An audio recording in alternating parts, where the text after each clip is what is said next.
Okay. Now, let's see if it's working now.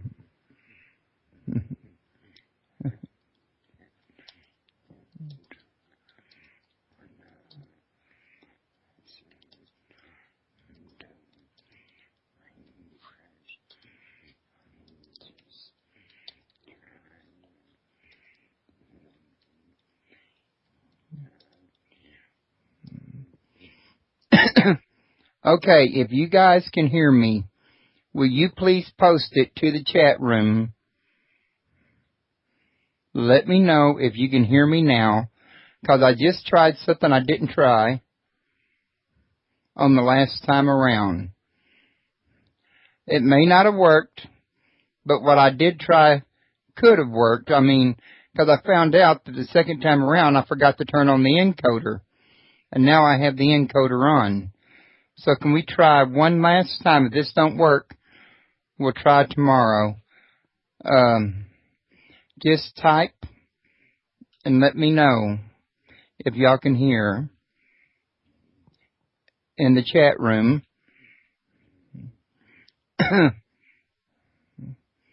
I'll be talking. Good, Leslie can hear. Okay, let me call these people back.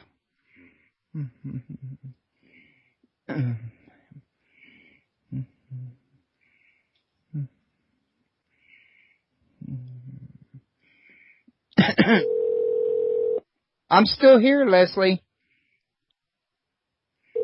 Okay. Then if you can hear me, my wife should be able to hear me. Hello? Hello, Rona. Yeah, Royce. Yes. I got off the phone with you, and I started to shut the system down. As I was doing so, I looked up at my broadcaster, and I saw the encoder wasn't on. And that encoder has to be on for it to broadcast up to the site. Oh.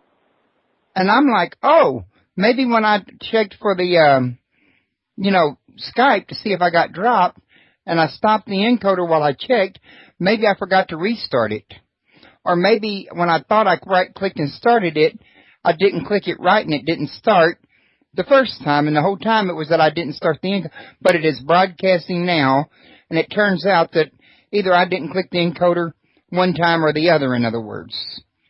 Okay. But we're on good now. Okay. And Leslie's in the chat room saying he can hear me. Good. So we should be ready to go. We're getting a little bit of a late start, so why don't we put an extra 15 minutes in, and we can go ahead and get the show done. Is that okay with you guys? Sure. Sounds good. All righty. So now back to where we were at. Pardon me. Like I said, it's that season, Christmas and Thanksgiving coming up. Now, back to where we were at one more time. I got to recapture my place. We were talking about what y'all do up there in Canada. Y'all were just saying that y'all do work out of the Canada area, mostly in another area, I think you were saying, Ben? Oh, yeah, it's mostly Western Canada because we're located in Western Canada, which is the three westernmost provinces, although Rona has on her own done some investigations in Ontario and in Toronto and Ottawa, I think it is. And but we've also been to New Orleans a couple times pre-Katrina, as well as to Las Vegas and stuff like that, as well as over into the UK, mostly London and Edinburgh. Yeah, Edinburgh. We went to their Ghost Fest and got to spend an all-nighter in the underground vaults there. Underground vaults? Yeah, almost like big underground caverns underneath the city of Edinburgh.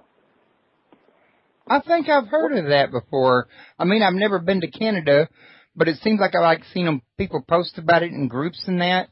And these, how big are these caverns? Well, this is in Scotland. This is in Scotland, not in Canada. Oh, okay. Edinburgh, Scotland. What they did, just a brief history, is Edinburgh was a walled city way back in the day, so they they built up as far as they could go.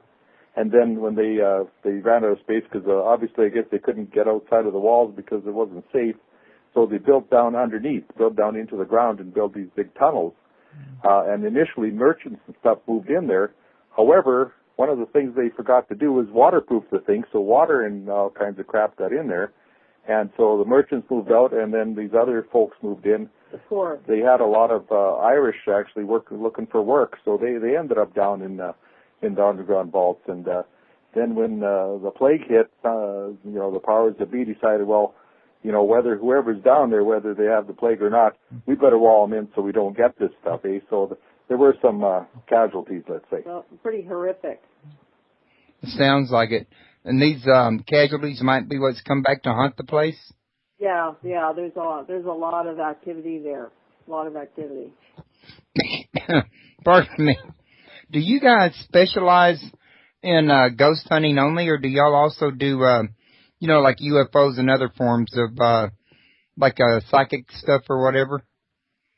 Yeah, we have been in touch with people that have seen UFOs. We don't specialize in UFOs, but we would love to get together with people that do hunt UFOs. We also have people coming to us with cattle mutilation stories, things about the Sasquatch, things about little people, all kinds of different weird things that you hear about. It covers the whole gambit, but we primarily do paranormal investigation, and Rona also does the spirit rescue, which she can talk about that as well. Spirit rescue. I knew a lady named Sierra Scott. Actually, I still know her.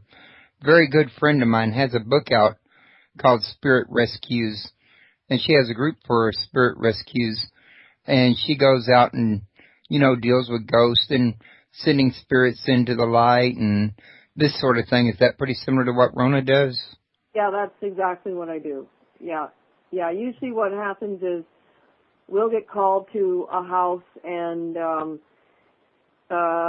sometimes do what we call a regular paranormal investigation into what is going on in their home. And then when we find what's there, and usually when I walk in, I can figure out right away that they have a spirit in their house or not. Usually after we do the investigation, I send the spirit into the light. Even if it's a nice, friendly spirit, it's earthbound and it shouldn't be there. Now, like a lot of people have a hard time with that, thinking, oh, well, what if it's my grandmother or somebody? Well, you know what, if it's your grandma or somebody else that's connected with you, they're usually not haunting your place and scaring the bejesus out of you. It's usually someone who has no connection to you, and they're earthbound, and that's, one of the reasons why they need to get out of your house is they need to cross over. So I don't affect anybody's relatives or anything like that. It's only, spirits that are the bothersome ones that we usually contend with. Okay. What about the other ones that aren't so bothersome? That aren't so bothersome. Like some people get little children that are fine. They're little children, spirits of little children are playing with their kids, and they're saying, well, we just wanted to know if a confirmation there were children here, but we don't want to get rid of them. And I said, well, it's not your choice. These children have to cross over. They're not pets. You can't hold on to them like they're some plaything, and they need to cross over. And a lot of times the little kids are there because they're waiting for their parents to come get them, because their parents have told them, don't go with strangers. So when the child passes away and someone tries to take them to the light and the parent is still alive, the child won't go with them. So the child goes to find other children it can play with or feel at home with. Okay.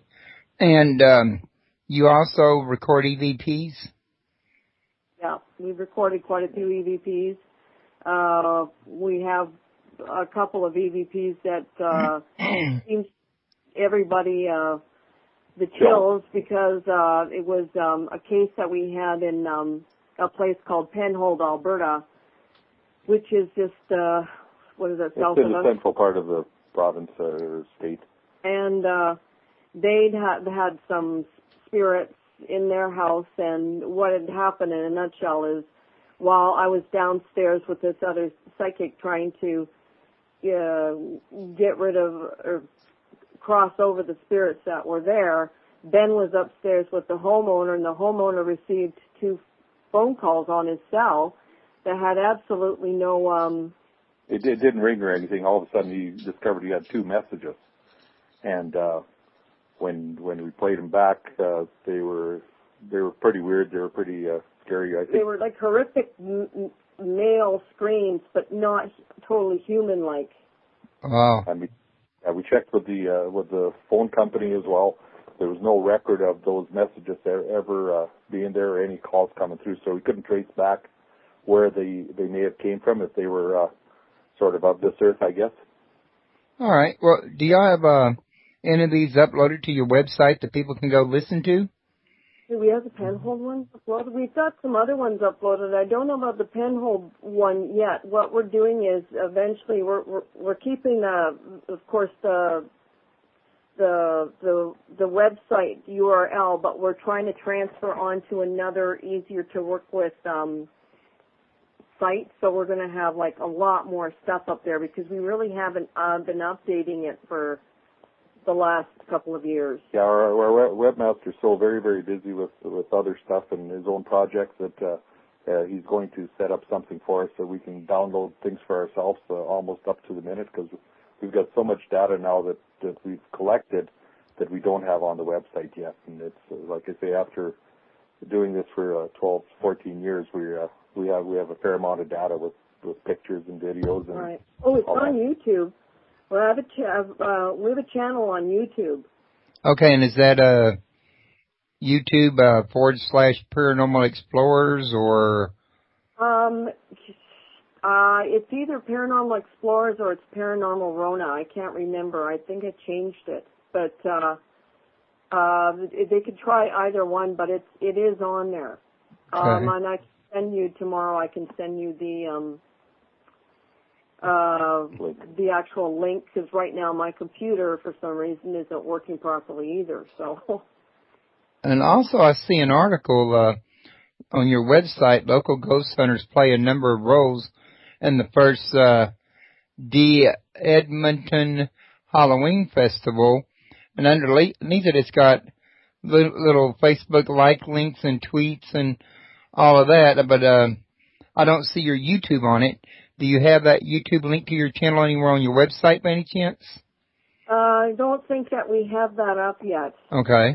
We'll have that when we get the new and improved one going. We will have that. Well, that sounds like a TV commercial, new and improved. I know. Going backwards to that little D in front of Edmonton, we call it Deadmonton. Yeah, we can. And originally it was going to be DED, like Dead Edmonton, and somebody else actually had that name. So what all that is, Deadmonton, is it's an umbrella group that of paranormal people, of home haunters, of anything to do basically with Halloween. And it's so if you wanted to know what's happening in this area, actually in the province at all, you could go on Deadmonton and everyone have their haunter, their store, or whatever they did up on there. So it's just basically an umbrella group for information purposes. Yeah, we live in a very unusual city. We're up north here in Canada, but we actually have almost a festival a week here in Edmonton. Really? I wasn't aware of that. Yeah, we have huge festivals going on. We've got like just tons of stuff. So if we're not doing paranormal stuff, we're involved in something, or we own 3 hearses and we're involved in a hearse club. So we're always driving around in them going to somewhere. I find it a little unusual for somebody to own 3 hearses. I find it unusual for somebody to own 1, much less 3. Oh, I like buying and selling them too. So. But, They're fun. They're good. We currently have 3 ourselves, and we belong to a club up here called the Edmonton Bone Wagon Association. That there's probably about 25 working hearses out of service, of course, in that group. And then there's a number of guys. One fellow has a hearse that runs, and then he's got 6 others that are projects, and like some were pretty nice cars, like hearses from the 60s and stuff. So we do everything we can to save them from the crusher. Ah. Well, when I was a kid, they used to have one of those little playful, cute little songs going around. You might have even heard of it up there in Canada. It goes something like, did you ever see a hearse go by? For you will be the next to die. They'll put you in a big black box, cover you up with dirt and grime. They'll eat your nose, they'll eat your toes. They'll eat the jelly between your toes.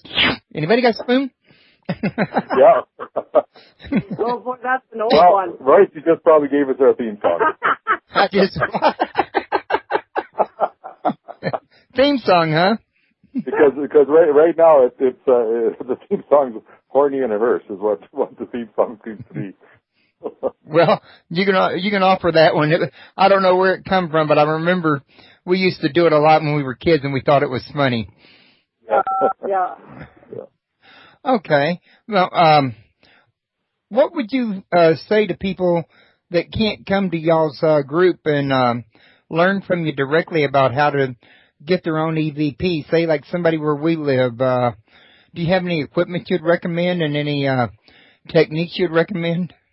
Well, what we usually use is just a basic digital voice recorder that you can buy at any, Any electronics. any electronic store. But I think the big thing is, it is to feel comfortable and that you want to have a conversation with a spirit and be aware that the spirit might not be what you think it is. But I think the rule of thumb that we use is, I think we have a pause of, 20 seconds or 30 seconds between each It's about 20. question in order for them to answer. And it also helps to have, a good sound program that you can run the EVP through once you've downloaded it into your computer. So, but I mean, there's usually pertinent questions that you can ask them, like it's the regular, what's your name, where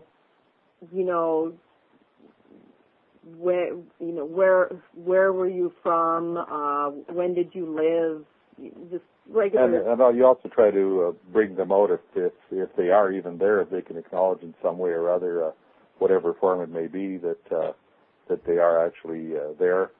And one of the things on the technical side of it, of course, you want to have complete silence, because the digital recorders nowadays are very, very sensitive. So you don't want any kind of background noise. So the cleaner you make the initial recording, the better results you'll probably get. Okay. Yeah, we had a case where I thought I was getting really good paranormal noise on the recorder, and the lady of the house finally cut into the recording saying, "That was your husband's stomach, and I'm going to make him a sandwich now." So it was his stomach growling. And he was in another room completely, so that was how sensitive the recorder is. Yeah. In that particular case, there was a lady that was, we're 175 miles from Calgary, which is where they have the Calgary Stampede and all that stuff.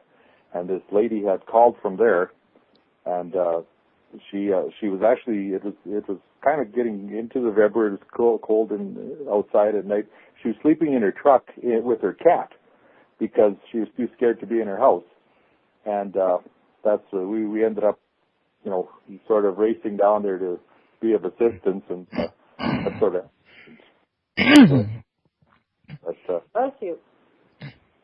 Okay. Now, there was something I was going to mention. I know that my wife, she's been interested in getting EVPs, especially when she goes to Tennessee, which is partly why I was asking.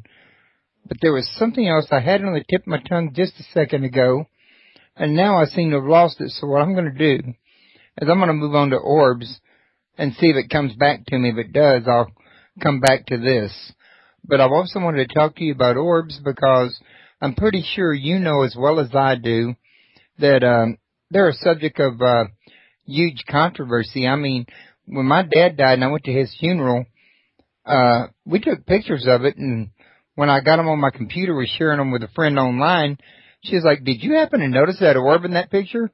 No, not till you pointed it out. I didn't, but people say they're dust balls, but the one I was looking at did not look like it could have been a dust ball. So I was wondering if we could get your take on it.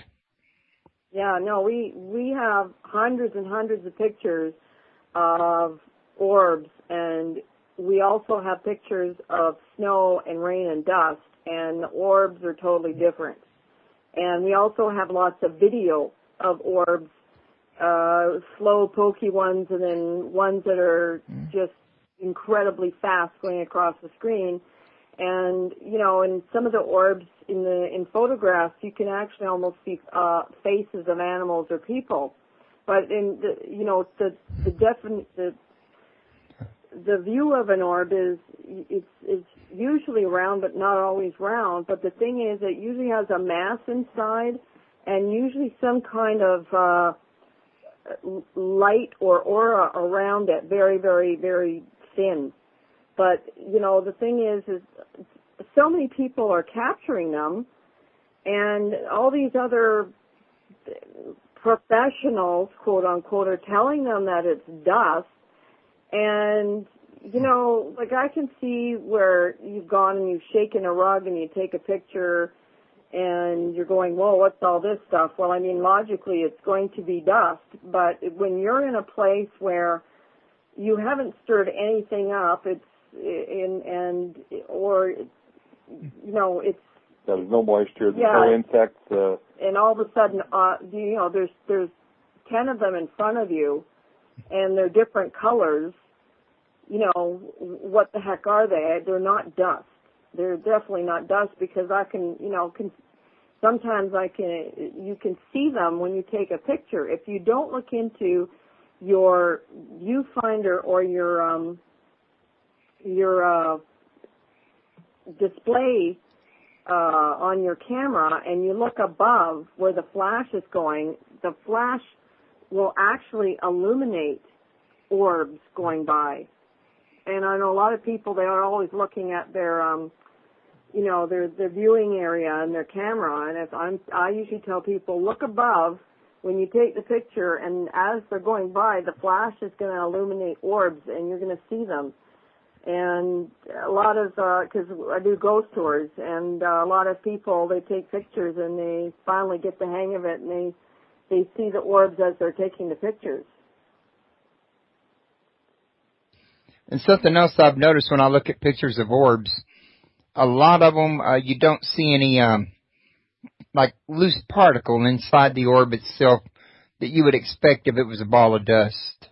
Right. Yeah, that's true. It's like a solid light, like as if you shined it on the wall, a flashlight on the wall, you'd see that perfect round circle on the wall with no kind of dust particle, you know, flooding. You'd think if it was a dust ball, you know, caught in the light in the lens, that there'd be some kind of particle showing, another word. Yeah, and I believe it's Fujifilm has the whole explanation on some of this stuff, and they refer to a lot of it as what the orb might be is just actually when you do the flash, it'll be a light refraction, just the flash bouncing off whatever they think it might be, dust or insects or moisture or something like that, but which is ridiculous, because if you're in a total dark room... That sounds to me like grabbing at straws, because now you got to ask yourself, what's around the size and shape of the orb for it to refract off of where you were pointing? Yeah, exactly. But, yeah. So, you know, here's what I'm looking at. I'm not saying these orbs are ghosts or souls or anything like that, because that hasn't been proven either. However, I'm not going to go out and say I'm going to buy every feeble excuse without putting it to the questioning test. Exactly. Exactly. And I mean, the thing is there's a picture of me up on Facebook. It's not on our webpage yet, but this lady who's psychic saw my mother in front of me and said my mother wanted to give me a hug and to put my arms out to hug her. And in that split second, this man took two pictures. And in the first picture, there's an orb high up, and in the second picture, there's an orb right in between my arms, like I'm hugging an orb, my mom. So, and your mom's passed on, right? Yeah, and my mom's passed on. My mom's not alive. So, she described my mom to a T, and she wouldn't have known my mom. So, I show people this picture, and they always go, "Wow, like what is that?" Because it's a fair-sized orb, and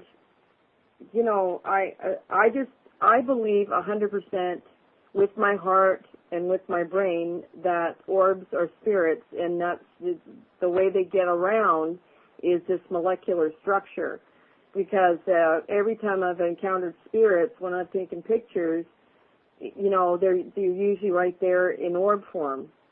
So, I don't know, but that's just me. You don't remember the name of that book, or the website for Royce? Because that's something you might want to check out as well with this fellow that has done. Oh, yeah, I think he's a Swedish fellow. He's done a study on orbs. I'll send you there's a link for a book, 2 books and a DVD, and it's really fascinating because this guy, he's taken thousands and thousands of pictures with orbs in them, and he gets some of his orbs are similar to some of ours, where there's almost a big hole on the side of the orb, like as if it's a mouth or some opening, and it's really weird.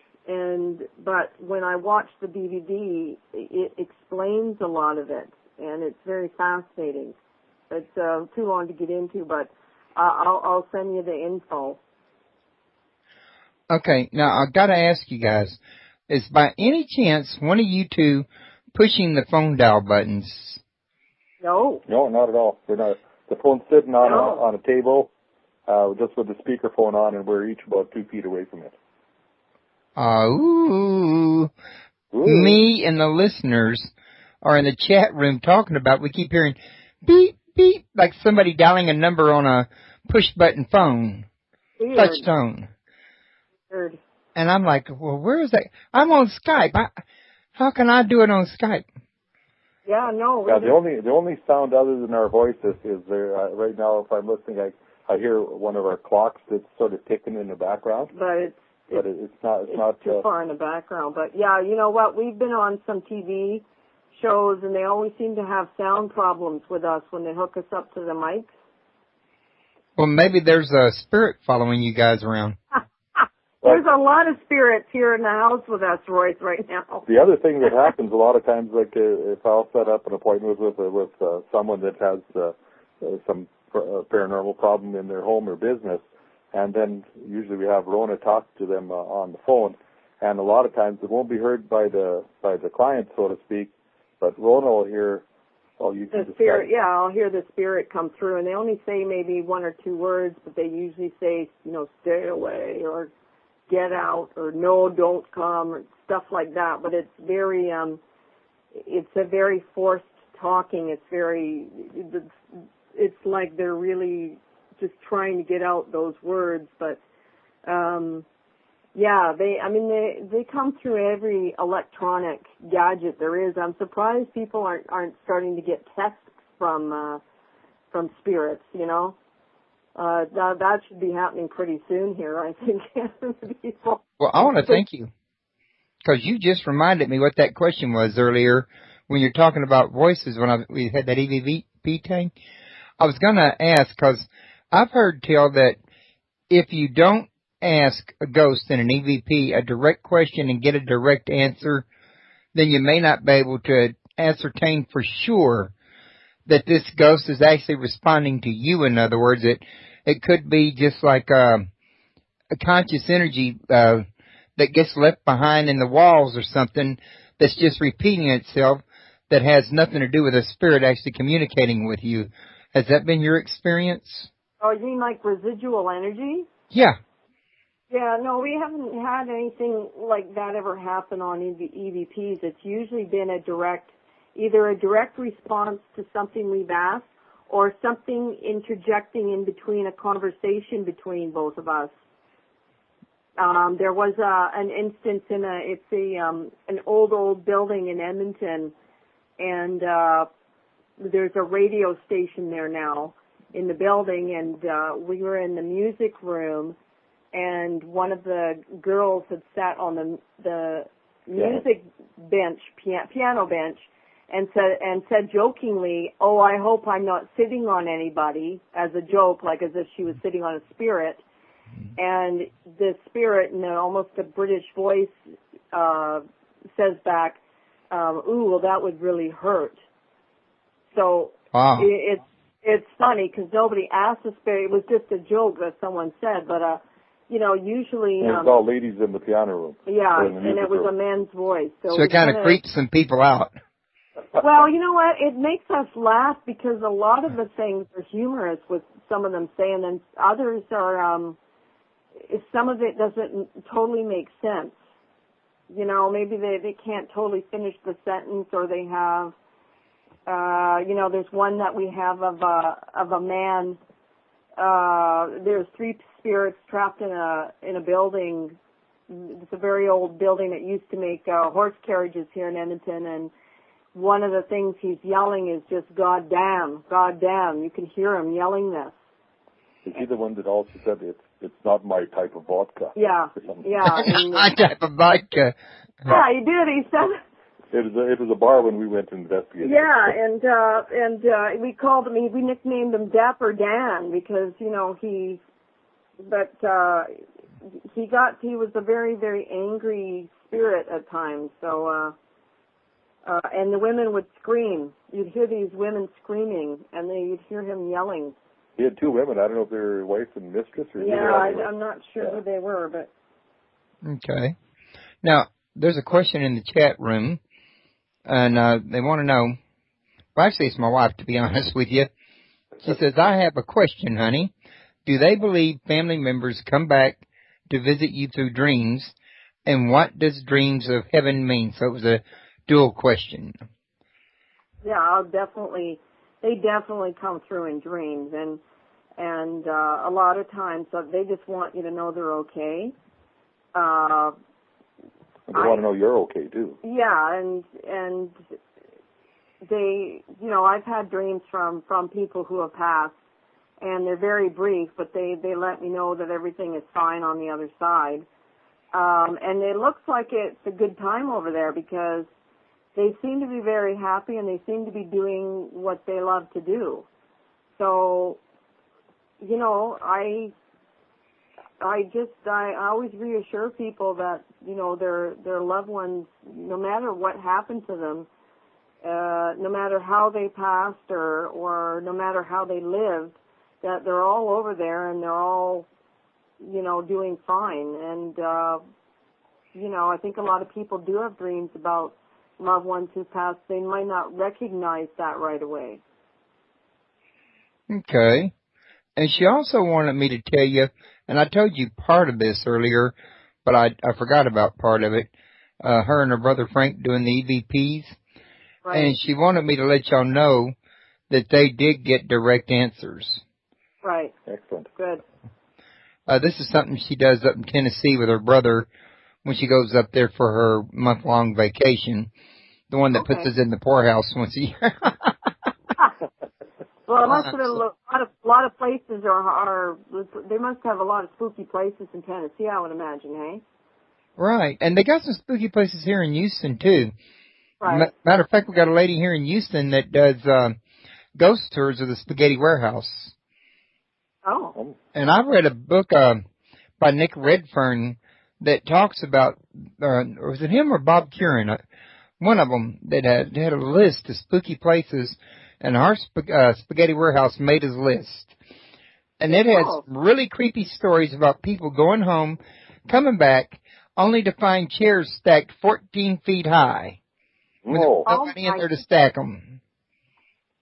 Yeah, how do you explain that, really? I mean, We had a case where a woman had shoes put onto her chest one night, and then the next night she had shoes put onto her forehead. You know, and it's, you have to wonder. I mean, she didn't, you know, sleepwalk, go in her closet and put the damn shoes on her forehead. You know what I mean? Yeah. I can't think of anybody wanting to put their shoes on their forehead. No, and I mean, that was it for her. I think she lasted 4 days in this condo, and she took off, and she left behind all her shoes. Now, I can tell you there was a time we used to have a one of those old turn-down air conditioners. You had to turn the knob 6 clicks to the right to get it up on high. And it was in our kitchen window, and I was in the dining room on the computer. And all of a sudden, I hear that air conditioner come on. I'm like, wait a minute. I didn't see anybody go in that kitchen. They had to come right beside me to go into that door. I didn't see nobody go in there. I holler out for my wife. She responds in the bedroom. I get up and I go look in the kitchen. I don't see a living soul.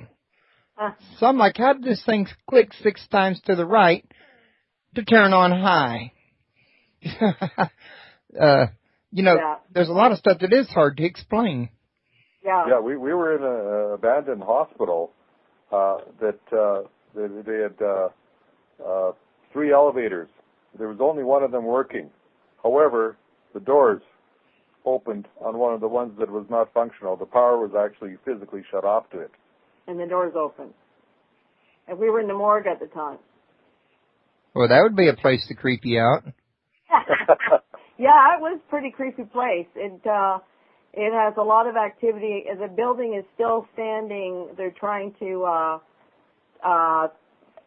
sort of get the asbestos out, and they're turning it into some condos or something. But the unfortunate part is the kids keep wanting to break in because they know it's a haunted place. And it's a very dangerous place because there's glass and floors missing and barbed wire and some really angry spirits in there. And so we tell the kids, do not go in there. For one thing, you're trespassing. Another thing, it's dangerous. Yeah, it's an old building that was a convent at one time, as well as it was used by the United States Army Corps. Actually used it as a bit of a headquarters when they were building the Alaska Highway. And after they were done with that, then it reverted back to our federal government, and they made it into a tuberculosis hospital. And after that, and what they ended up doing is there's a lot of the indigenous people from up in northern Canada, they'd have TB, and then they'd go down, like it could be a nurse or a police officer, anybody saying, hey, you know, you've got tuberculosis, and they'd go down there for treatment. The average treatment was 3 to 4 years. A lot of folks didn't survive, so and at one point they weren't sending the bodies back home to where they belonged. So there was people that were displaced with language and culture and everything else was a big shock for them. And then it was really a tough time. After it quit being a tuberculosis hospital, it was actually just a general operating hospital, mostly for Army veterans. But just regular people could go there as well if they had an emergency, and then they closed it down in the early 90s, I believe, and then now the building, some fellow bought it. And it's just sitting abandoned, but the thing is, apparently all the work they keep doing on it, it's, you know, we think it's really cursed by the Aboriginal people who are forced, you know, literally forced to go there against their will a lot of times into that hospital. And we think that they put a curse on it, and the building, no matter how much work they do, they just can't get any progress. Yeah, they get thwarted at every turn. Yeah. Actually, the movie White Coats was shot there as well. Well, he's not going to know that movie. Did you say the name of the movie was White Coats? Yeah. It was Dave Thomas. It was a comedy. I think it was a Canadian movie. It didn't. I don't know. Didn't make it to the United States? I don't think so. Probably not. So there's little hope that I'd probably catch it over at Netflix. I know. Well, you never know. You might have it. Never know. It's a lot of cast members from FCTV were on it. Yeah, he probably doesn't know who FCTV is. Okay, so that's white as in White House, and coats as in coat you wear, right? Yeah, yeah. sort of like like a doctor type. Dr. White Coats. It's White Coats, yeah. Yeah, 'cause I'm thinking about going over tomorrow and Googling that at Netflix.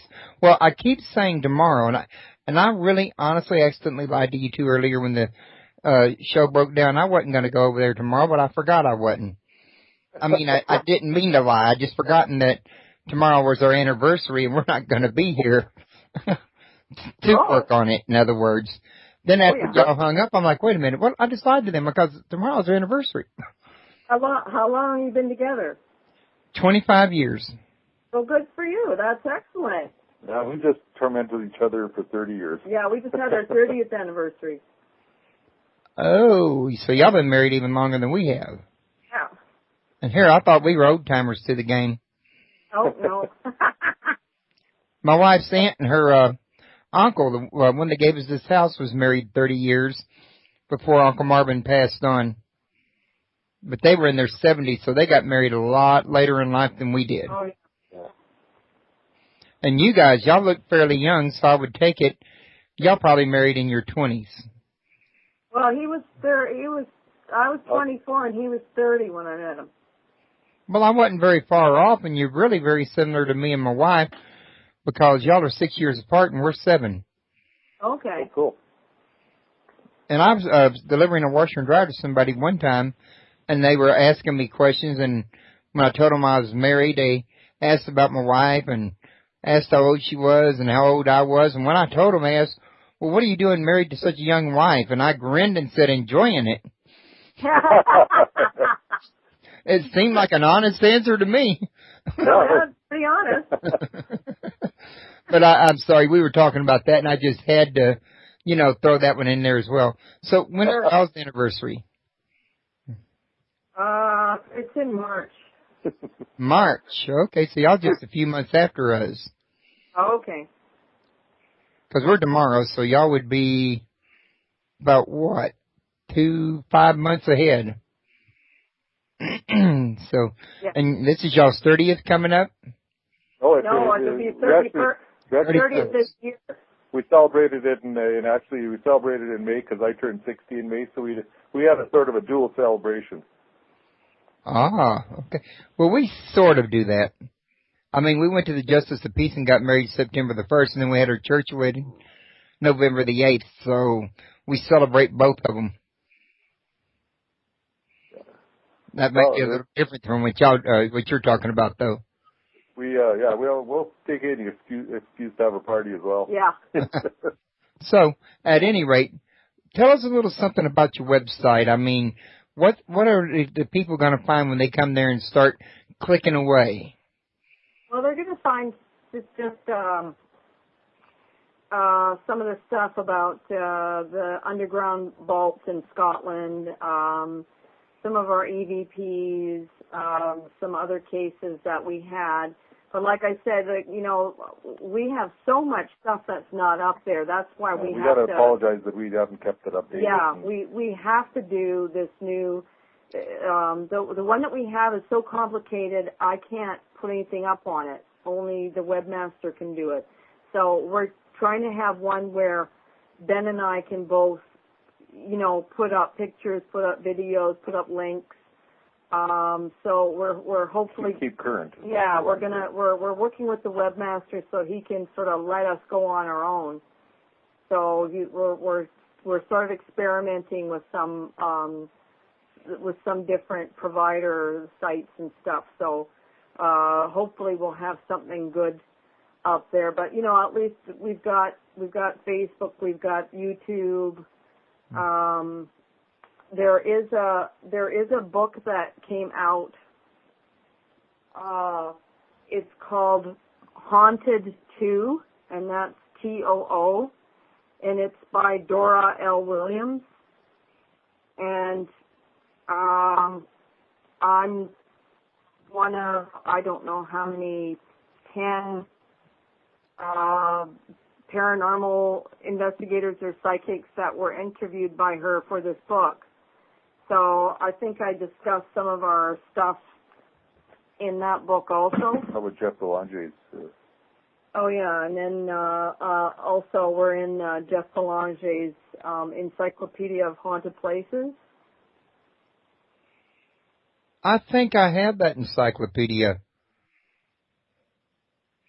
Yeah, I think that's the one. I'm not sure. I need to check my bookshelf. I've got a huge bookshelf devoted to ancient mysteries, UFOs, ghost hunting, Yep. poltergeist. Well, you name it. If it falls under paranormal, it's up there. Yeah. We've got hundreds and hundreds and hundreds of books on the paranormal and different things too. So we like reading about it also. I'm just not overly fond of some of the TV shows that have come out over the years with paranormal stuff. I'm with you. I particularly did not like that one show. I want to say it was called Paranormal Explorers, but I don't think it was. I'm thinking my memory's bad. But this show had people going out there and getting buried to wait for the ghosts to come get in the coffin with them. Like there's all this yelling and screaming and swearing at ghosts and mimicking how these people supposedly died to get the ghosts to come out and asking the ghosts to come out and scratch them and beat them up and right. And, like you go looking for trouble, you're liable to find what you're looking for. Exactly, and I think that there's another show, and it's the Ghost Adventures or something, and that guy does almost the same thing sometimes. And there was a scene with him in a jail cell, and I think he was just yelling at this spirit who was a former an inmate, saying you think you're so tough, come and do something to me. Well, next thing you know, I think he got pushed from behind or something. Well, he ended up screaming and running out of the jail cell. You're looking like an idiot here, man. I'd laugh and say that'll learn you, darn you. Well, yeah. I mean, why are you doing that? Why don't you talk to them with respect? I mean, I know a lot of these spirits might have done awful things when they were alive, but the thing is, if you want to communicate with them, you need to talk to them with respect and decency, or you're not going to get any kind of results from them at all. Even taking pictures or whatever. Yeah, I mean, when we take pictures or we do EVPs or anything, we always say, may we take your picture and thank you, and we always get a result. But a lot of other, I don't know, they have a different approach with spirits, and the thing is, the spirits don't like it. And actually, our son, who was very skeptical, when he lived at home here, there was one night we came back from an investigation, and of course he's laughing and saying, "Come on, Mom, there's no such thing as ghosts." And I said, Brett, there are spirits. I'm just not going to get into an argument with you. Well, 3 o'clock in the morning, he comes upstairs to our bedroom and shakes my arm and says, "Mom, wake up." And I said, what's wrong? He said, well, he had a punching bag in his bedroom, and it was swaying back and forth and creaking and making this noise. And he says, I've got a punching bag, and it's swinging back and forth. What do you think's happening? And I said, I think that you're getting payback for what you're saying. He goes, well, do you think maybe it's the wind? And I said, do you? There's no wind in the bedroom. There's no wind in the bedroom. And that punching bag, you'd have to drive it really hard to get it to move. Like how many pounds is that? Well, I'm not sure what it is. It's a huge punching bag. Yeah. So, I mean, I said, the only way you're going to make it stop is you're going to have to apologize. Because you just said to spirits or spirit that they don't exist. And that's like telling somebody who's sitting beside you, you don't exist to me. Well, they do. Maybe they're not in the same form as you are, but they exist, so you need to apologize. Well, it was fine after that. So yeah, and this kid, I think he was about 24 at the time. He's 6'4" and pretty big fella, so it was kind of humorous for him to do that. Yeah, I mean, he moved out, finally after that, but not because of that, but.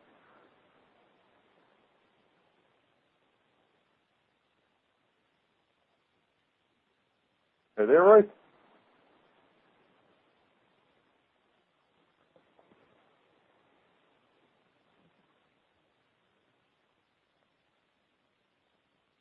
Hello? Maybe then quarters. Oh, maybe. I'm wondering. Hello? Okay, can you hear me now? Yeah, I hear you now, yeah.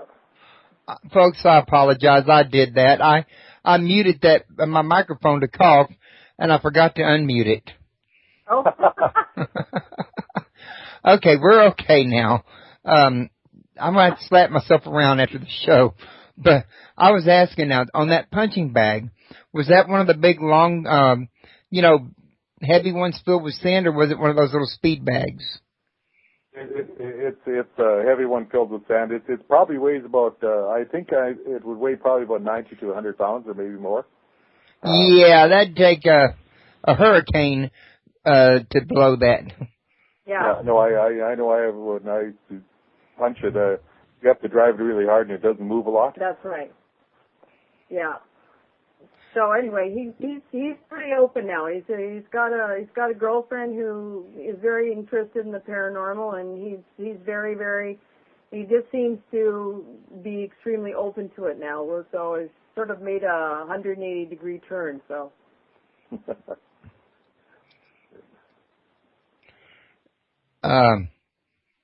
Anyway, I had the people in the chat room sitting there. Are you okay? I guess my voice hasn't caught up with them back there yet, but I'm sure it will. Now, I was going to say, show we got about roughly 15 minutes remaining. Is there anything that you guys would like to talk about that I have not brought up or I didn't know to bring up or something?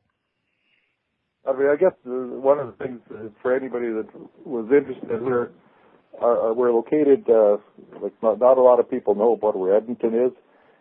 So Alberta is located just right above Montana, and in case anybody's wondering where the hell are these people from. So that's where we're from. But another little interesting story about when we were in Edinburgh in these vaults. We were in the vaults from about 11 p.m. to 6 a.m. And there was about 30 of us, and they split us up into a little group. We went through a tour of the whole place initially, and then they split us into groups of about 5 people each, and we'd go into each separate area. And then after that, it was a bit of a free-for-all. And what they said they'd end up the evening with was ghost baiting. And what that is you try to taunt the ghost to come out, or the spirit to come out. Now, on this tour, there was 2 little Scottish ladies that were probably, I would say, pretty close to 80. Yeah. And that was the funniest thing.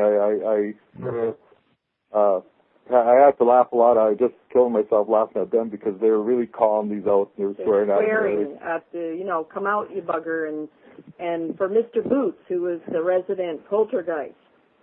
And,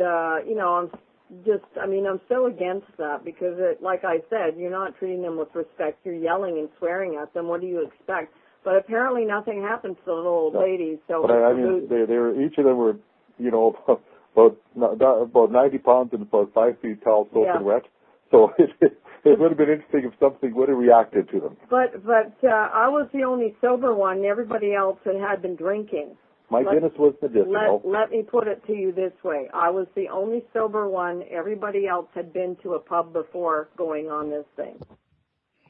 So we had what you could call some gentlemanly ghosts. Yeah. Yeah. Okay. The other place that we love New Orleans. We'd love to go back there. We haven't been there since Katrina has happened, and we know a lot of bad things have happened along the coast and stuff, which is so unfortunate. And there's other places in the United States that we'd like to go to, like Savannah, Georgia, and we want to go back to Seattle. There's a lot. Colorado. Yeah. So, there's if we could, it's just a money factor, really. I mean, it's great being an investigator, but you don't make any money at it, and then, trying to travel around, it's an expensive thing. Okay. That's one of the things that Rona has done a couple times as well for the spirit rescue end of things is when people are calling us from all over and stuff like that, and a lot of times we can't get there. So we sometimes refer to if we know there's another group in their area, we'll refer them to that particular group. Or she has done a couple times. She's done successfully spirit rescues remotely. So it's But like I say, it's getting more widespread. So, you know, I don't know if it's a lottery we would have to win or what it is, but like say our services are in demand, sort of thing. Right. Well, let me ask you this: are y'all two planning on extending your group to more people than just you two to go out on these investigations? Well, we initially had other people in the group. We were like they were a little bit older, so we did traveling and everything else. The others had less resources than we did as well. And then one person passed away, and then you know everyone sort of drifted. Yeah, we had people that had different interests, and some people were in it just for fun. Some people were serious. We had one person that was a little too much into the demonology stuff, and we just were not. We don't go that way. So the thing is, it's just Ben and I, and people seem to be so much more comfortable with just the two of us because we can set up all the equipment, we can talk to the people, we can do the whole investigation. And I mean, if you can't do an investigation in 4 or 5 hours and catch something, then you're not going to do anything in a 12 or 24-hour period like we've heard some of the groups have done, which is like, wow, you're really pushing it for these people. But we also have people that we invite in with us to come at some investigations, whether they be other psychics. We had a fellow that was a sound expert that's actually with the Canadian military, so he's been transferred now, so we haven't had him for a couple of years. But we do have other resources that we can call on as need be. The thing with a lot of times the people that contact us, they don't want their neighbors to know, they don't want their families to know, they're concerned. They say, you're going to be driving up in a Ghostbuster van or something. And in an ordinary vehicle. Yeah, we don't bring our hearse to that either. And you know what? So sometimes we'll go somewhere at 11 at night or 8 in the morning, whenever it's convenient for them. And we find out that if you have a group, it's a little bit more difficult to organize that. Right, because a lot of people ain't going to want to get up that early. No, or they have a job that starts a certain hour, or they have this, or they have that, or they've got family obligations. So it's and you know we do have some different groups here in Edmonton that are paranormal groups, and you know they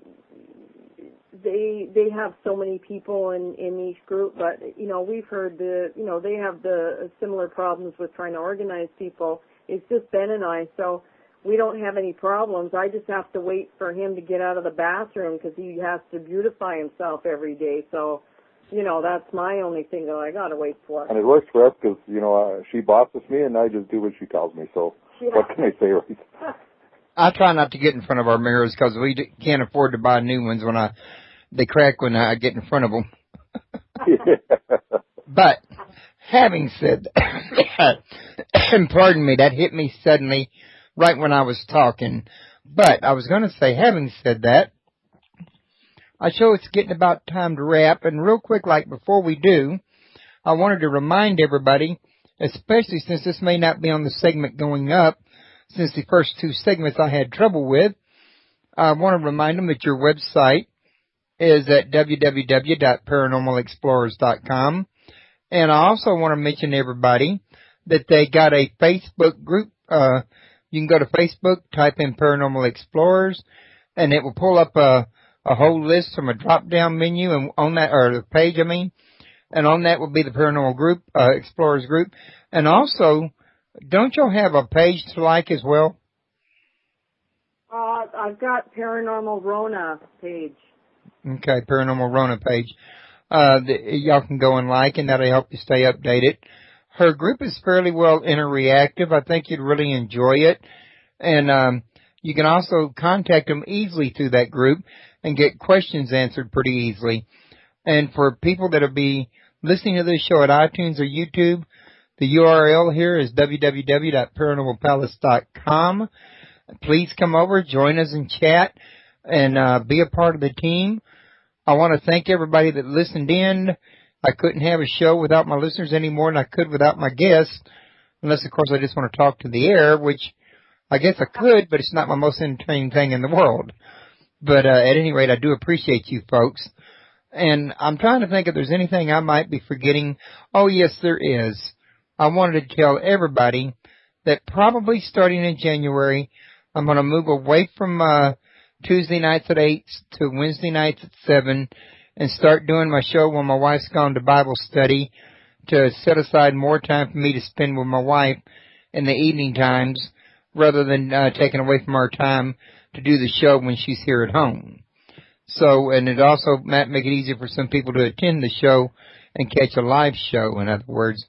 Don't forget, you can find the archives at YouTube, Dailymotion, Media Cafe, and right here at Paranormal Palace.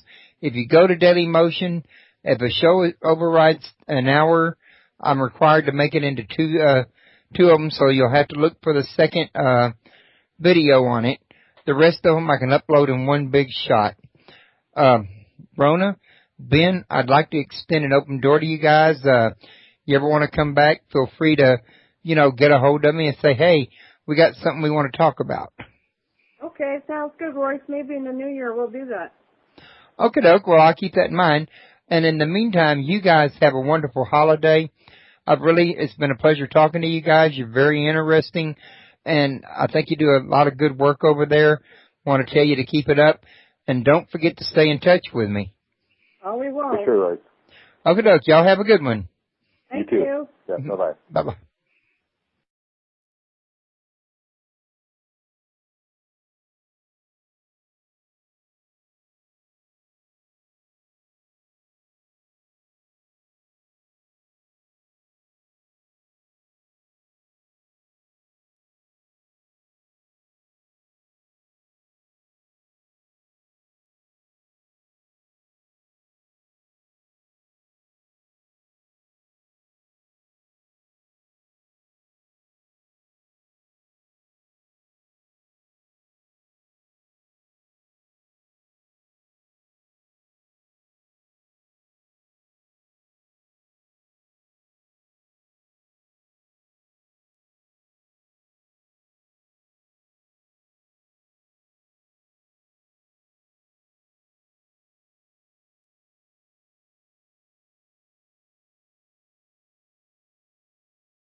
I'm still here, Leslie. Okay. Then if you can hear me, my wife should be able to hear me. Hello? Hello, Rona. Yeah, Royce. Yes. I got off the phone with you, and I started to shut the system down. As I was doing so, I looked up at my broadcaster, and I saw the encoder wasn't on. And that encoder has to be on for it to broadcast up to the site. Oh. And I'm like, oh, maybe when I checked for the, Skype to see if I got dropped, and I stopped the encoder while I checked, maybe I forgot to restart it. Or maybe when I thought I right-clicked and started it, I didn't click it right and it didn't start the first time, and the whole time it was that I didn't start the encoder. But it is broadcasting now, and it turns out that either I didn't click the encoder one time or the other, in other words. Okay. But we're on good now. Okay. And Leslie's in the chat room saying he can hear me. Good. So we should be ready to go. We're getting a little bit of a late start, so why don't we put an extra 15 minutes in, and we can go ahead and get the show done. Is that okay with you guys? Sure. Sounds good. All righty. So now back to where we were at. Pardon me. Like I said, it's that season, Christmas and Thanksgiving coming up. Now, back to where we were at one more time. I got to recapture my place. We were talking about what y'all do up there in Canada. Y'all were just saying that y'all do work out of the Canada area, mostly in another area, I think you were saying, Ben? Oh, yeah, it's mostly Western Canada because we're located in Western Canada, which is the three westernmost provinces. Although Rona has on her own done some investigations in. And that's, you know, one of the reasons why they need to get out of your house is they need to cross over. So I don't affect anybody's relatives or anything like that. It's only, you know, spirits that are the bothersome ones that we usually contend with. Okay. What about the other ones that aren't so bothersome? Well, that aren't so bothersome. Like some people get little children that are fine. They're little children, spirits of little children are playing with their kids, and they're saying, well, you know, we just wanted to know if a confirmation there were children here, but we don't want to get rid of them. And I said, well, it's not your choice. These children have to cross over. Like they're not pets. You can't hold on to them like they're some plaything, and they need to cross over. And a lot of times the little kids are there because they're waiting for their parents to come get them, because their parents have told them, don't go with strangers. So when the child passes away and someone tries to take them to the light and the parent is still alive, the child won't go with them. So the child goes to find other children it can play with or feel at home with. Okay. And you also record EVPs? Yeah, we've recorded quite a few EVPs.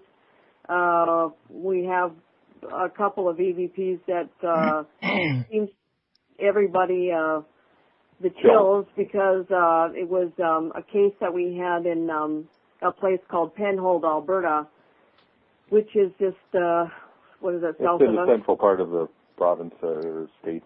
And they'd had some spirits in their house, and what had happened in a nutshell is, while I was downstairs with this other psychic trying to get rid of or cross over the spirits that were there, Ben was upstairs with the homeowner, and the homeowner received 2 phone calls on his cell that had absolutely no...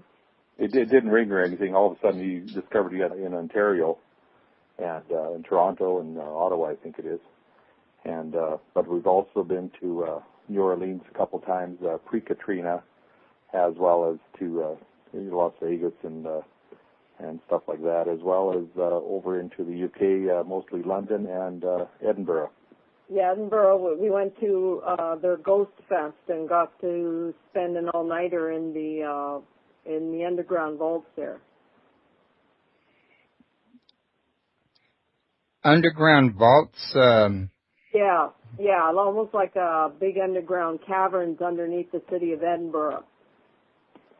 I think I've heard of that before. I mean, I've never been to Canada, but it seems like I've seen people post about it in groups and that.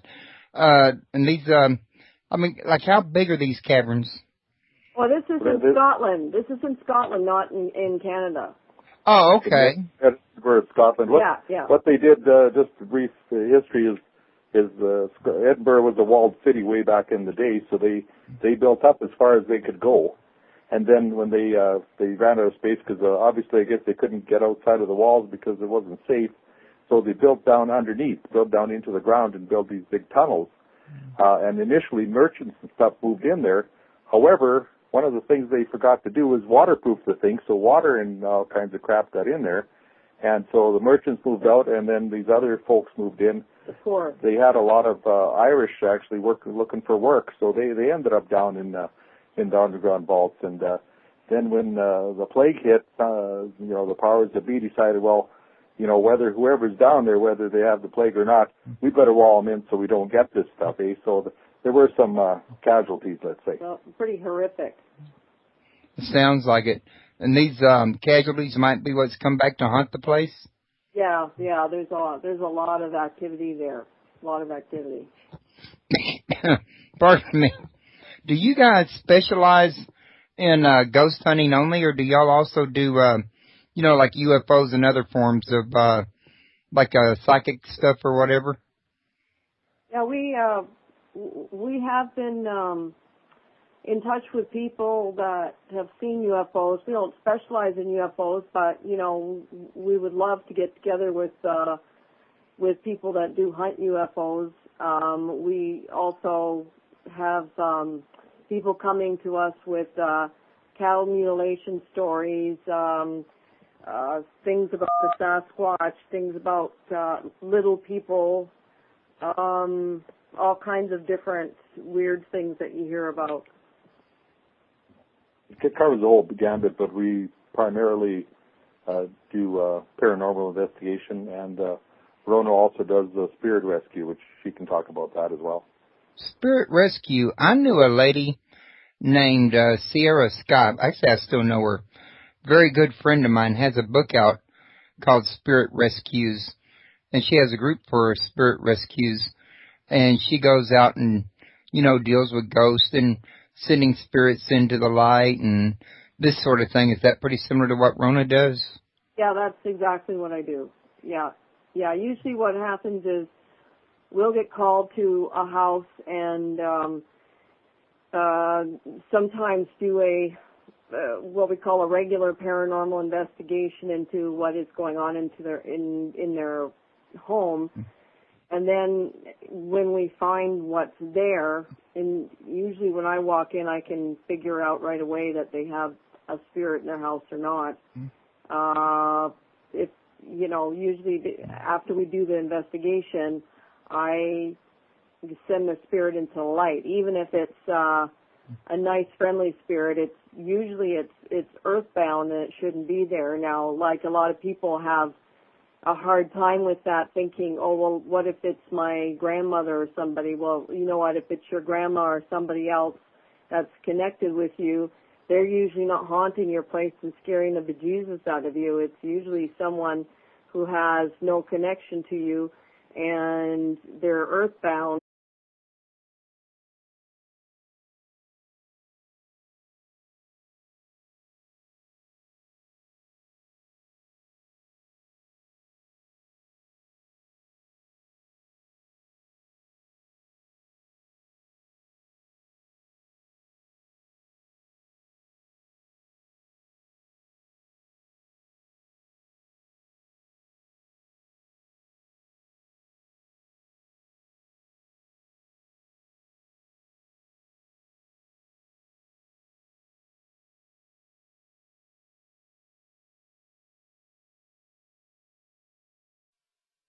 Okay.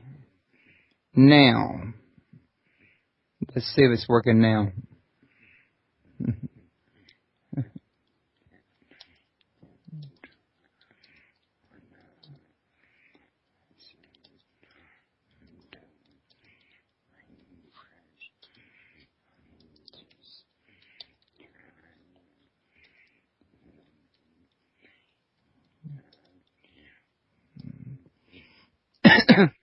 Okay, if you guys can hear me, will you please post it to the chat room? Let me know if you can hear me now, because I just tried something I didn't try on the last time around. It may not have worked, but what I did try could have worked. Because I found out that the second time around I forgot to turn on the encoder, and now I have the encoder on.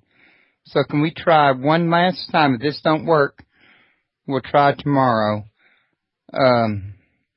Just type and let me know if y'all can hear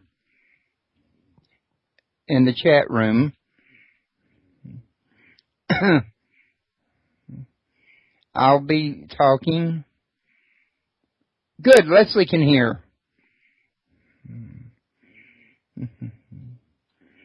Okay, let me call these people back.